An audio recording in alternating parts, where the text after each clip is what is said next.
Hello दोस्तों, मैं समय मस्तानी। आप लोग देख रहे हैं हमारे अपने यूट्यूब चैनल गीत संगीत हिट को। तो मैं आ गया हूँ एक और नए वीडियो में, एक और नए सॉन्ग के साथ। आप लोगों को थंबनेल देखकर पता चल गया होगा कि ये सॉन्ग किस ट्रैक पर होने वाला है। तो चलिए वीडियो को स्टार्ट करते हैं।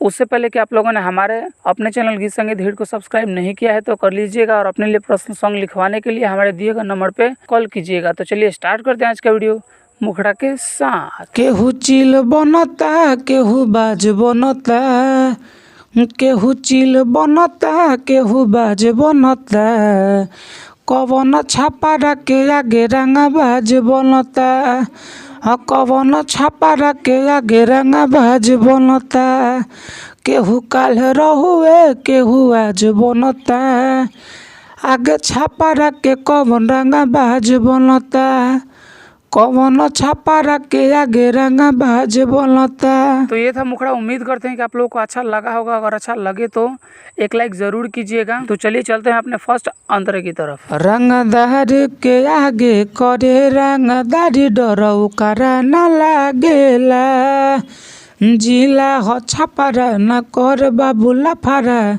सीधे गोली दागेला, चलत सासावा के तोरा सुन रोक दी रे, घुसी घरावा में तोरा सुन ठोक दी रे, कवन बाजे खाती अपन से साज बनता, आगे छापा के कवन रंगा बाज बनता, कवन छापा के आगे रंगा बाज बनता।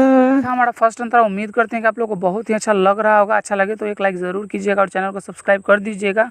और अगला सॉन्ग किस ट्रैक पर चाहिए कमेंट करके बताइएगा। तो चलिए अब चलते हैं अपने दूसरे अंतरे की तरफ। हमर जिला ई हवे रंगीला, सब जानेला जिला हो, हई दुर्ग से देखाती या कर न सुन ई गारेला किला हो, श्याम बाबू मस्तानी करे खेला हो, ई तो सब रंगदार सकेलेला हो, एक बड़े बड़े लोग सलाम करता, कवन छापा के आगे रंगा बाज बनता, आगे छापा के कवन रंगा बाज बनता। तो ये था हमारा पूरा सॉन्ग। अगर आप लोगों को अच्छा लगा होगा तो लाइक कर दीजिएगा, और ऐसे ही ढेर सारे सॉन्ग पाने के लिए हमारे यूट्यूब चैनल गीत संगीत हिट को सब्सक्राइब जरूर कर लीजिएगा। और आप अपने लिए पर्सनल सॉन्ग लिखवाना चाहते हैं तो हमारे दिए गए नंबर पर कॉल कीजिएगा। तो चलिए मैं जाते जाते यही कहूँगा कि गाइए और हिट हो जाइए। तब तक के लिए मिलते हैं किसी दूसरे वीडियो में किसी दूसरे सॉन्ग के साथ।